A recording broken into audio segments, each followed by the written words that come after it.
안녕하세요. 사연을 부탁해입니다. 오늘의 사연을 소개하겠습니다. 할아버지께서 갑작스레 무릎 수술을 하셔서 부모님과 함께 병문안을 갔습니다.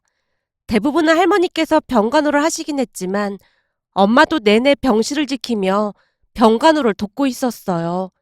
아무래도 할머니 혼자는 무리였으니까요. 그날도 병원으로 이동하던 중 아빠가 미안한 표정으로 엄마에게 말했습니다. 주말인데 당신은 집에서 쉬지 그래. 당신이 있어봤자 어머님 아버님 불편하다고 하실걸. 그리고 당신 내내 일하다가 주말에는 좀 쉬어야 하는데 병간호까지 하다가 당신도 병나면 어쩌려고 그래. 당신은 병원에서 살다시피 하는데 그 정도는 해야지. 괜찮으니까 당신은 병원 들렀다가 유리랑 같이 집에 들어가. 친부모도 아니고 시부모 병간호하는 게 보통 힘든 일이 아니잖아. 진짜 괜찮아. 이게 참 신기한 게 그동안 시부모님이 힘들게 하셨으면 나도 하기 싫고 그랬을 텐데 워낙 잘해주셨잖아. 그래서 그런지 난 힘든 것도 모르겠어. 전에 우리 맞벌이 할 때 두 분이 민석이 유리 키워주시느라 얼마나 고생을 하셨어. 그래서 무릎이 안 좋아지신 게 아닌가 싶어서 내 마음도 안 좋네. 엄마는 마음이 많이 약한 분으로 할머니 할아버지를 항상 안쓰럽게 생각했습니다. 회사 일 때문에 평일에 병간호를 도울 수 없는 아빠가 많이 미안해했지만 엄마는 거의 하루 종일 할머니와 함께 병실을 지켰습니다. 잠시 후 병실에 도착을 했더니 작은 아빠와 작은 엄마가 와 있었고 엄마가 반가운 표정으로 인사를 했어요. 동서랑 서방님 오셨어요? 네, 형수님. 요즘 병간호 하시느라 많이 힘드시죠? 아니에요. 제가 하는 게 뭐가 있다고요. 어머님이 다 하시고 저는 그냥 자리만 지키고 있는걸요. 엄마가 쑥스러운 표정으로 손을 내젓고 있었는데요. 할머니가 나서서 엄마를 칭찬했습니다. 하는 게 없긴 왜 없어. 유리애미 없었으면 혼자 어떻게 했을까 싶다니까. 우리가 맏며느리 보곤 있어. 어머님 아버님께서 유리 민석이 다 봐주셨는데 형님이 그 정도는 하셔야죠. 덕담이 오가고 있던 찰나에 작은엄마가 불만 가득한 표정으로 말했는데요. 평소 말을 얄밉게 하는 작은엄마를 좋아하는 사람은 아무도 없었기에 가족 모두 아무런 대꾸도 하지 않은 채 입을 닫는 모습이었습니다. 하지만 눈치가 없는 작은엄마가 다시 입을 열어 자랑을 했어요. 어머님 아버님, 우리 상민이가 반에서 3등을 했지 뭐예요. 3등을 했다고? 아주 잘했구나. 그럼요. 머리가 아주 타고난 것 같아요. 근데 민석이는 아직까지 공부도 안 하고 그러고 다니는 거예요? 작은 엄마가 제 동생 이야기를 꺼내자 엄마가 빙그레 웃으며 대답했습니다. 그러게. 우리 민석이는 공부에는 영 재능이 없나 봐. 그치만 공부가 전부는 아니잖아. 학생한테 공부가 전부가 아니면 뭐가 전부인데요? 그나마 유리는 간신히 인서울대학 들어가기로 됐는데 그러다 민석이는 대학 못 가면 어쩌려고 그래요? 공부를 억지로 시킬 수도 없는 노릇이고 다른 길을 찾아보던지 해야지 뭐. 엄마가 억지 미소를 짓고 있었지만 작은 엄마가 다시 떠들어댔습니다. 제가 요즘 입시 때문에 공부를 좀 해보니 자식은 엄마 머리를 그대로 닮는다고 하더라고요. 민석이가 공부 못하는 게 형님 머리 닮아서 그런 거 아닐까요? 작은 엄마, 저는 공부를 못한 편도 아니었는데 그건 틀린 말 같네요. 그리고 둘 다 아직 고1인데 어떻게 될지는 더 지켜봐야 하는 거죠. 지켜보긴 뭘 지켜봐. 고1이면 이미 다 끝난 거나 마찬가지지. 고1 성적이 고3 때까지 가는 거 몰라서 그래? 글쎄요. 꼭 그렇지만도 않더라고요. 평소 우리 엄마를 대놓고 무시하는 작은엄마가 싫었기에 제가 정색한 채 작은엄마에게 말했는데요. 할머니 또한 작은엄마를 나무랐습니다. 유리 말이 맞다. 우리 민석이가 머리가 보통 좋은 게 아닌데 앞으로 어떻게 될지는 아무도 모르는 거야. 그러니까 둘째 넌 입방정 떨지 말고 조용히 있어. 네 자식 귀하면 남의 자식도 귀한 법인데 말 함부로 하다가 그대로 돌려받는 거야. 할머니가 작은엄마에게 일침을 가했고 작은엄마가 입을 삐죽인 채 서 있었는데요. 할머니가 화제를 전환하듯 다시 입을 열었습니다. 그나저나 이번 달 말에 니들 할머니 제사인데 우리가 이러고 있어서 어떻게 해야 하나 걱정이 태산이다. 어머님, 그렇잖아도 그 말씀 드릴까 했는데 제사는 제가 준비할 테니까 아무 걱정하지 마세요. 그리고 제가 곰곰이 생각해 봤는데 우리가 맞으니까 제사를 가져오는 게 맞는 것 같아요. 뭐? 첫째 니들이 제사를 가지고 가겠다고? 예, 아버님 건강도 그렇고 우리가 가져오는 게 맞는 것 같아서요. 우리는 그냥 절에 모실까 고민했거든. 그것도 좋은 생각이네요. 요즘 제사 없애는 집도 많잖아요. 그거 다 미신이라니까요. 작은 엄마가 신난 표정으로 외치고 있었는데요. 엄마가 할머니께 조용히 말했습니다. 그냥 간단하게라도 제가 차릴게요. 두 분이 저를 많이 예뻐해 주시던 모습이 눈에 선해서 제 마음이 편치 않아서요. 나도 그렇긴 한데 괜히 니들한테 짐이 될까봐 그렇지. 제가 하는 데까지 해보고 정 안 되면 말씀드릴게요. 그냥 두 분이 좋아하던 음식으로만 준비하면 될 것 같아요. 물론 미신이라고는 하지만 혹시 오셨다가 서운해하실 생각하면 마음 한켠이 안 좋고 그래서요. 하긴 어머님 아버님께서 첫째 너를 참 예뻐하긴 하셨지. 그럼 막 복잡하게 할 거 없이 그냥 간단하게 차려라. 제가 알아서 할 테니까 너무 걱정하지 마세요. 라며 엄마가 할머니를 안심시키고 있었는데요. 옆에 서 있던 작은엄마 표정이 말이 아니었습니다. 그렇게 며칠이나 지났을까요? 주말 아침 병원에 가지고 갈 반찬을 만들기 위해 엄마가 분주하게 움직이고 있었는데 초인종이 울렸습니다. 인터폰을 확인해 보니 작은엄마가 서 있는 모습에 제가 미간을 살짝 찌푸린 채 문을 열었는데요. 집 안으로 들어서자마자 작은엄마가 물었습니다. 엄마 집에 계시니? 네, 지금 병원에 가지고 갈 반찬하고 계세요. 제 말이 끝나자마자 작은엄마가 주방으로 들어갔는데요. 음식을 하고 있던 엄마에게 불만스레 말했습니다. 형님, 뭘 그렇게 지극정성이신 거예요? 동서 왔어? 근데 그게 무슨 말이야? 지극정성이라니. 저는 도무지 이해가 되질 않아서요. 아니 시부모님이 재산이 많은 것도 아닌데 뭘 그렇게 지극정성으로 하느냐 말인 거죠. 수술하시고 나서 잘 드셔야 하니까 준비하는 건데 무슨 말을 그렇게 해. 그래야 회복도 빠르실 테고 어머님도 병간 와느라 지금 고생이 말이 아니셔. 그러니 식사라도 잘 드셔야 할 거 아니야. 형님, 혹시 천사병 그런 거 걸린 거 아니에요? 천사병? 그게 뭔데? 아니 매사 착한 척 하느라 고생이 많잖아요. 그냥 편하게 살면 되지. 뭘 그렇게 착한 척 하려고 애쓰냔 말이에요. 역시나 작은엄마 입에서 막말이 쏟아져 나오고 있었고 엄마가 눈을 동그랗게 뜨고는 놀라서 작은엄마를 나무랐습니다. 동서, 유리도 있는데 말 조심해. 착한 척이라니. 친부모님도 아닌데 병간호에다가 반찬까지 대령하는 모습이 좀 이상해서 그렇죠. 대부분의 며느리들은 시금치에 시자도 싫어한다고 하던데 형님 행동은 진짜 이상하기만 하잖아요.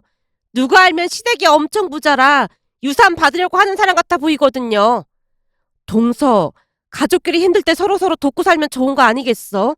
동서처럼 살면 정 떨어져서 어디 살겠어?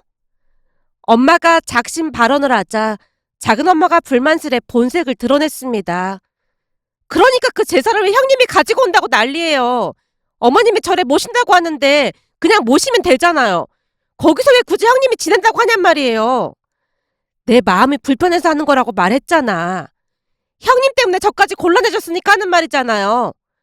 동서가 곤란해지다니? 그건 또 무슨 말이야? 형님이 제사 지내겠다고 했으니까 제가 와서 돕고 해야 할 거 아니에요. 그러니 곤란해진 거잖아요. 아, 그것 때문이라면 우리 식구가 알아서 할 거니까 신경 쓰지 마. 유리도 대학생이고 유리 아빠도 있으니까 동서가 도울 것도 없어. 그리고 음식도 간단하게 차릴 거고 말이야. 근데 참 신기하네. 뭐가 신기하다는 거예요? 아니 동서 원래 그런 거 신경 안 쓰잖아. 시댁에서 제사 지낼 때도 몇 번 참석도 안 했고 말이야. 앞으로도 그렇게 하면 되잖아.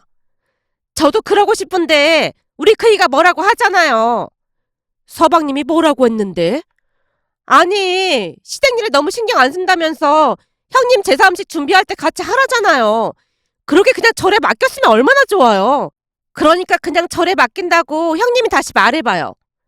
작은엄마가 엄마 손까지 붙들고 부탁조로 말을 했지만 엄마가 다시 말했습니다. 서방님 때문이라면 걱정할 거 없어. 유리 아빠 보고 집 복잡해서 우리끼리 할 거니까 오지 말라고 시킬 테니까. 아, 그 방법이 있었구나. 그럼 형님이 잘 말해주실 거죠? 알았어. 내가 잘 말해줄 테니까 걱정하지 마. 엄마 말이 끝나자마자 작은엄마가 안도의 한숨을 내쉬었는데요. 그때 마침 방에서 나오던 동생과 마주쳤고 작은엄마가 마치 걱정이 된다는 듯 동생에게 물었습니다. 민서가, 넌 여전히 공부 안 한다면서? 학생이 공부를 해야지 어쩌려고 그러니? 앞으로 우리 상민이는 좋은 대학 나와서 떵떵거리고 살 텐데 넌 대학도 못 가고 그러고 살면 나중에 엄청 후회할걸? 물론 네가 지금부터 공부하더라도 우리 상민이 발 뒤꿈치도 못 따라오겠지만 그래도 저기 있는 지방에 있는 대학이라도 가야 하지 않겠니? 네 엄마가 말은 안 하지만 너 때문에 걱정이 이만저만이 아닐걸? 동서, 남의 아들 붙잡고 뭐 하는 거야? 내 자식 일은 내가 알아서 할 테니까 동서는 상민이나 잘 키울 생각해. 아니, 저는 형님 인생이 너무 불쌍해 보여서 그렇죠. 그렇게 착하게 사는데도 아들은 공부도 지지리 못하고 저러는 거 보면 그 인과응보? 그런 것도 없는 거 아닌가 싶네요. 동서, 할 말 끝났으면 그만 가봐. 이래서 제사 그까짓 거 지내봐야 아무 소용도 없다니까요. 개뿔 조상이 도와주긴 뭘 도와주겠어요. 혹시 형님도 조상이 도와줄 거라는 생각으로 제사 지낸다고 한 거 아니에요? 왜 그런 거 있잖아요. 제사 잘 지내야 조상 덕 본다는 그런 말이요. 그런 생각으로 제사 지낸다고 하는 거라면 그거 다 미신이니까 일찌감치 꿈 깨셔야겠네요. 아들이 공부도 안 하고 저러고 있는데 그런 게 뭔 도움이 되겠어요. 우리 상민이는 의대 갈 건데 민석이 너는 대학도 못 나오면 어쩐다니. 작은엄마가 비웃듯 동생에게 말했는데요. 동생 또한 지지 않고 작은엄마에게 대꾸했어요. 아직 대학 합격한 것도 아닌데 그런 식으로 말하면 안 될 것 같은데요? 대학 합격하고 그런 말 하시죠. 끝날 때까지 끝난 게 아니거든요. 뭐? 너 지금 우리 상민이가 의대 못 갈 거라고 생각하는 거니? 글쎄요. 아직 고1인데 더 지켜봐야 하는 거 아니겠어요? 라며 동생이 방 안으로 들어가 버렸는데 작은엄마가 동생을 노려보며 씩씩대다가 집을 나섰습니다. 그 뒤 제삿날이 돼서 우리 집에서 제사를 지냈지만 아빠가 작은아빠에게 오지 말라고 당부를 했기에 우리 가족끼리만 간단하게 제사를 지냈습니다. 제사를 지내고 난 뒤 식사를 하면서 이런저런 이야기를 나눴는데요. 동생이 조용히 입을 뗐어요. 사실 난 작은엄마 오면 나가 있으려고 했어. 작은엄마는 말을 진짜 함부로 하는 것 같아. 그렇긴 하지. 작은엄마는 막말대회 나가면 1등도 할 거야. 상민이가 공부 잘하는 건 알겠는데 그 의대 이야기를 어찌나 입에 달고 사는지 아주 지겹다니까. 그러다 의대에 못 가면 어쩌려고 저러는 건지 모르겠어. 그리고 저렇게 말하고 다니면 상민이 입장에서는 엄청 스트레스 받을 건데 심해도 너무 심한 것 같아. 아무래도 상민이가 엄마를 잘못 만난 것 같아. 내 동생 민석이는 엄마 잘 만나서 아주 속 편하게 잘 살고 있잖아. 민석이가 작은엄마 아들로 태어났음 꽤나 볼만했을 거야. 근데 넌 작은엄마한테 그런 소리나 듣고 자존심도 안 상하냐? 제가 장난스레 말하고 있자 동생이 입을 삐죽이며 대꾸했어요. 내가 뭘 어쨌다고 그래. 너 공부 제대로 해본 적 한 번도 없잖아. 나 같았으면 작은엄마 보란듯이 공부해서 상민이보다 좋은 대학 가서 작은엄마 코를 아주 납작하게 해줬을 거야. 그럼 작은엄마가 더 이상 엄마 머리 나쁘다고 무시하지도 않을 거 아니야. 뭐? 그건 또 무슨 말이야? 설마 작은엄마가 엄마 보고 머리 나쁘다는 말까지 했어? 자식은 엄마 머리 닮는다나 뭐래나 그러면서 네가 공부 못하는 게 엄마 머리를 닮아서 그런 거라고 하더라고. 그 얘기 듣는데 난 피가 거꾸로 솟던데 넌 아무렇지도 않은가 봐.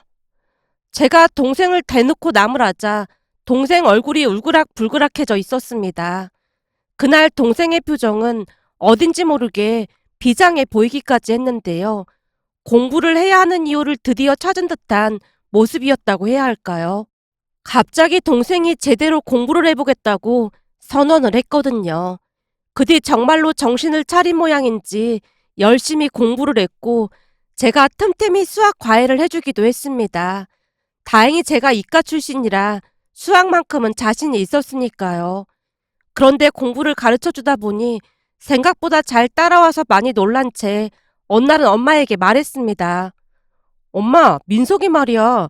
수학을 곧잘 따라오더라고. 이번 기말고사에서 수학 성적 꽤 올랐어. 그래? 너도 수학은 잘했으니까 그럴 수도 있겠다. 다른 과목도 성적이 잘 나와야 포기하지 않고 할 텐데 걱정이다. 걱정하지 마. 내가 보니까 포기하진 않을 것 같아. 이게 다 작은엄마 덕분이니까 앞으로 작은엄마한테 잘해야겠어. 설마 작은엄마가 엄마 보고 머리 나쁘다고 했다고 저러는 거야? 어, 그날 얘기 듣고 충격을 받긴 했던 모양이야. 아주 열심히 하더라고. 민석이가 뭐 하나에 빠지면 완전 집중하잖아. 계기가 좀 그렇긴 한데 공부할 이유를 찾은 것 같아. 수학 성적이 저렇게 오르기 절대 쉽지 않거든. 사실 저도 동생을 가르쳐 주면서 잘 따라오는 모습에 많이 놀라고 있었거든요. 그 뒤에도 동생은 열심히 공부했고 할아버지 건강도 많이 좋아져 갔습니다. 거기다 아빠가 임원으로 승진을 해서 가족들과 식사를 했는데 할머니가 기쁨 가득한 목소리로 말했어요. 이게 다 유리애미가 착하게 살아서 그런 거야. 제가 한 게 뭐가 있다고요? 한 게 없긴 왜 없어. 집에서 내주도 잘하고 우리한테도 좀 잘했니? 내가 곰곰이 생각해보니 니들이 제사를 가지고 간 뒤부터 일이 술술 풀리는 것 같아. 우리 민석이 성적도 엄청 많이 올랐다며. 꼭 그런 것도 아닌 게 민석이 잠도 안 자고 열심히 공부했는걸요. 열심히 노력해서 성적이 오른 거 아니겠어요? 암튼 기특하다니까요. 그러니까 민석이가 공부를 시작하게 된 게 제사 가지고 간 뒤부터였잖니. 이게 그냥 우연은 아닌 것 같다니까. 할머니가 신기하다는 듯이 말했지만 엄마는 별로 신경 쓰지 않았습니다. 물론 작은엄마도 비웃듯 말했고요. 어머님, 그거 다 미신이라니까요. 어머님 말씀대로라면 제사 지는 사람 전부 대박 날게요. 물론 나도 100% 믿는 건 아니지만 그래도 신기해서 그렇지. 유리앱이 내내 승진 안 된다고 그러고 있었는데 이렇게 승진이 된 것도 그렇고 민석이가 상위권으로 간 것도 신기하잖니. 이게 다 유리애미가 복이 있어서 그런 게 확실해. 조상님이 돌봐주고 있는 게야. 할머니가 확신에 찬 목소리로 말을 했는데요. 순간 작은엄마 낯빛이 변하더니 마음에 동요가 있는 듯해 보였습니다. 그런데 얼마 뒤 기가 막힌 일이 일어났습니다. 모두의 예상과는 다르게 일이 전개되었거든요. 그러니까 공부를 잘했던 사촌동생 상민이가 수능을 망치는 바람에 원하는 대학에 갈 수 없게 되었고 제 동생 민석이는 비록 지방대이긴 하지만 치대에 합격을 했습니다. 그야말로 희비가 엇갈렸다고 해야 할까요? 우리 집은 잔칫집 분위기인 반면 작은 집은 침통한 분위기 그 자체였습니다.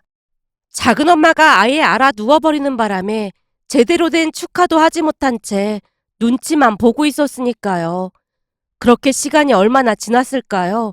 어느 주말 작은엄마가 집에 찾아와서 기가 막힌 말을 꺼냈습니다. 형님, 요즘 되는 것도 하나 없고 진짜 너무 힘드네요. 왜? 혹시 무슨 일 있는 거야? 그게 회사가 어려워져서 그이가 정리해고 대상에 올랐다지 뭐예요. 곧 회사까지 나와야 할 것 같아요. 상민이도 대학 떨어져서 심란해 죽겠는데 진짜 되는 게 하나도 없네요. 형님은 좋겠어요. 아주버님 승진에 민석이는 치대 가고 진짜 너무 부럽네요. 상민이도 다음에는 꼭 의대에 붙을 거니까 너무 걱정하지 마. 상민이야 원래 공부 잘했는데 뭔 걱정이겠어. 그래서 말인데 계속 안 좋은 일이 생기다 보니까 어머님 말씀이 걸리더라고요. 어머님 말씀이라니? 어머님이 뭐라고 했었던가? 그때 어머님이 그랬잖아요. 형님이 제사를 가지고 간 뒤로 일이 술술 풀리는 것 같다고요. 근데 아무리 생각해봐도 그게 맞는 것 같아요. 그렇게 공부 안 하던 민석이가 치대를 간다는 게 말이나 되는 소리예요? 이건 제사랑 연관이 있는 게 분명해요. 동서, 그건 그냥 우연의 일치일 뿐이야. 동서가 지금 힘든 일을 많이 겪다 보니까 그런 생각이 드는 것 뿐이고. 형님, 혹시 제가 제사 가지고 갈까봐 걱정돼서 그런 거예요? 뭐? 제사를 가지고 가다니? 설마 동서가 제사를 가지고 갈 생각은 아닌 거지? 형님네는 술술 다 풀렸으니까 제가 가지고 가는 게 맞는 것 같아서요. 이번 제사부터는 제가 지낼게요. 작은엄마가 어찌나 단호하게 말을 하던지 엄마가 당황한 채 마치 혼이 나간 사람 마냥 작은엄마만 바라보고 있었는데요. 작은엄마가 불만스러운 표정으로 말을 이어갔습니다. 설마 제사 못 넘기겠다는 건 아니죠? 형님은 먹고 살만하니까 이제부터는 제가 제사 지낼게요. 동서 진짜 할 수 있겠어? 형님도 하는데 제가 못할 게 뭐가 있겠어요? 그동안 제가 제사 참석도 안 하고 그래서 그런다고 그이도 원망하고 있단 말이에요. 그러니까 이제부터는 제가 제사 지낼게요. 그래도 제사 지내는 게 쉬운 게 아닌데 걱정돼서 그렇지. 왜요? 혹시 형님한테 온 좋은 기운을 제가 다 가져갈까봐 그런 거예요? 아니야. 동서가 원한다면 그렇게 해. 엄마 말이 떨어지자마자 작은 엄마가 신나서 돌아갔습니다. 아마도 사촌 동생이 재수를 하고 있다 보니 작은 엄마 마음이 더 간절했던 것 같았어요. 그리고 그 해부터 작은 집에서 제사를 지냈는데요. 제사를 앞두고 제가 엄마에게 물었습니다. 엄마, 내일이 제사인데 엄마도 가서 도와야 하는 거 아니야? 그렇잖아도 내가 가서 도와준다고 했는데 혼자 다 하겠다고 펄쩍 뛰지 뭐니. 작은 엄마가 혼자 다 한다고 했다고? 내가 가면 부정 탈 수도 있다면서 혼자 다 하겠다고 하더라고. 작은 엄마 너무 심취한 거 아니야? 나도 그게 좀 걱정이 되긴 하는데 말을 해도 듣질 않는 걸 어쩌겠어. 라며 엄마가 긴 한숨을 내쉬었습니다.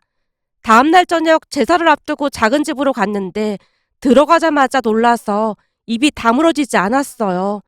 상다리가 부러지도록 제사 음식이 차려져 있었으니까요. 아니 이게 다 뭐냐? 아무래도 푸짐하게 차려야 좋아하실 것 같아서 많이 차려봤어요. 그냥 간단하게 하라고 했더니 너무 무리를 했구나. 할머니가 작은 엄마를 나무랐지만 작은 엄마는 그저 행복한 미소를 지을 뿐이었습니다. 하지만 그런 작은 엄마의 노력에도 불구하고 재수를 하던 사촌 동생이 또다시 대학 입시에 실패를 했습니다. 그 바람에 작은 엄마가 대성 통곡을 했고요. 결국 사촌 동생은 삼수까지 하게 됐습니다. 그런데 다음 제사에 참석을 한 우리 모두는 또다시 놀랄 수밖에 없었는데요. 제사에 집착을 하게 된 작은 엄마가 제사상을 늘려서 차려놓은 모습이었어요. 그 모습에 할머니가 눈이 휘둥그레진 채 입을 열었습니다. 아니 이게 다 뭐니? 뭐하러 제사상을 2개씩이나 차렸어? 아무래도 정성이 부족한 것 같아서 제대로 차려봤어요. 그래야 조상님이 복을 줄 거 아니에요. 예, 아무리 그래도 이건 좀 심한 거 아니니? 할머니가 기가 막히다는 표정으로 말을 했지만 작은 엄마는 그저 뿌듯하다는 표정으로 바라만 볼 뿐이었습니다. 그렇게 며칠이 지나갔고 어느 날 엄마가 제게 말했어요.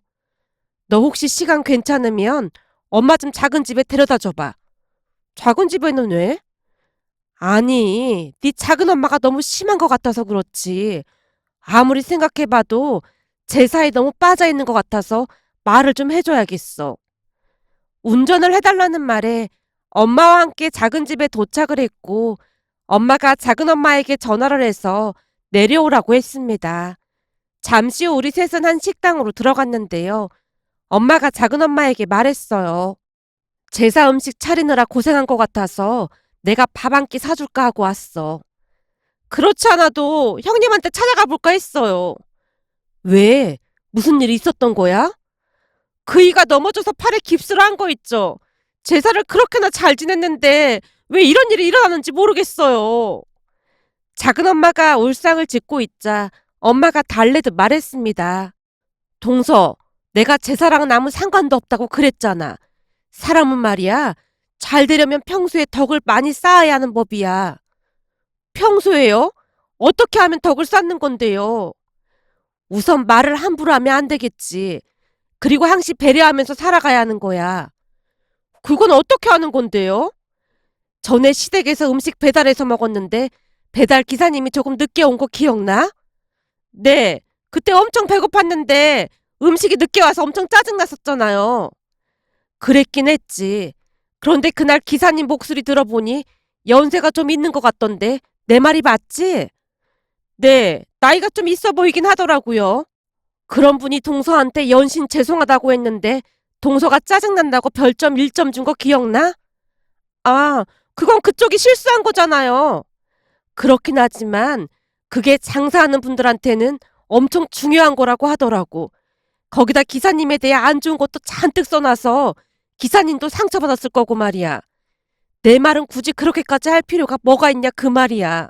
그날 음식 먹고 동서가 음식은 맛있다고 했잖아. 그럼 그냥 5점 만점 줘도 되는 거잖아. 굳이 다른 사람 상처 줄 필요가 뭐가 있겠어. 그럼 형님은 음식이 맛이 없어도 5점 주는 거예요? 진짜 맛이 없거나 그러면 난 점수 평가를 아예 안 해. 왜냐면 사람 입맛이 다 다른 건데 나로 인해 그분들이 피해를 보면 안 되잖아. 굳이 그럴 필요 없을 것 같더라고. 엄마만의 작은 엄마가 조용히 고개를 끄덕였는데요. 그나마 다행이었던 것은 전혀 말이 안 통하거나 그렇진 않았습니다. 아무래도 집안에 안 좋은 일이 계속 생기다 보니 심경에 변화가 있는 것 같아 보였어요. 작은 엄마가 알았다는 듯이 고개를 끄덕이고 있자 엄마가 다시 말을 꺼냈습니다.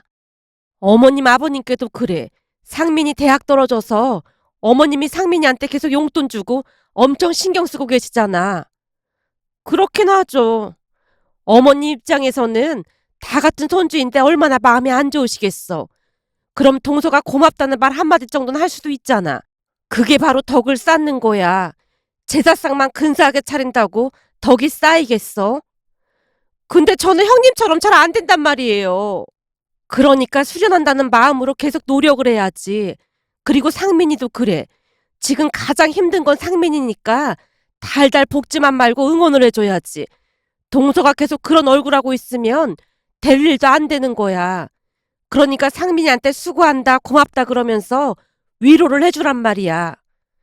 알겠어요. 한번 노력해 볼게요. 다행히 작은 엄마가 긍정적으로 받아들이는 모습이었습니다. 그런데 그 뒤 작은 엄마가 조금씩 변해가기 시작했는데요. 우선은 엄마가 제사를 다시 가지고 오겠다고 했지만 작은 엄마가 계속 하겠다는 말을 했다네요. 할머니가 놀란 듯 말을 꺼냈거든요. 예, 둘째가 계속 제사를 지낼 생각이라고 하던데 알고 있었던 거니? 그리고 둘째 목소리가 많이 부드러워졌더구나. 어제는 네 시아버지 좋아하는 떡케이크까지 사들고 집에 와서 놀다 갔어. 사람이 어쩜 저렇게 변할 수가 있다니. 할머니가 신기하다는 듯이 말을 했습니다. 그 뒤 사촌 동생이 다시 의대에 떨어졌지만 닥달을 하는 대신 작은 엄마가 진심으로 동생을 위로했습니다. 그리고 그 다음 해에 드디어 사촌 동생이 지방대 의대에 합격을 했답니다. 그날 작은 엄마가 엄마 손을 붙들고 고맙다는 말을 몇 번이나 했는데요. 지금도 작은 엄마는 바르게 살려고 많이 노력하고 있답니다. 물론 간혹가다 욱하기도 하지만 예전과는 다르게 긍정적으로 살아가려 노력하고 있습니다. 문득 며칠 전 배달 음식을 시켰는데 비가 많이 와서 조금 늦게 도착을 했는데요. 작은 엄마가 기사님에게 미안한 듯 말을 했어요. 비가 많이 오는데 배달시켜서 죄송해요. 갑자기 이렇게 많이 올 줄 몰랐어요. 아닙니다. 늦게 왔는데 이해해 주셔서 감사합니다. 사람이 하는 일인데 그럴 수도 있죠. 운전 조심해서 하세요. 인사를 하고 문을 닫는 작은 엄마를 보며 가족 모두 한박 웃음을 지었답니다. 그 모습에 예전 일들이 떠올라 이렇게 글 남겨봅니다. 오늘의 사연은 여기까지였습니다. 즐겁게 보셨다면 구독, 좋아요 부탁드립니다. 고맙습니다.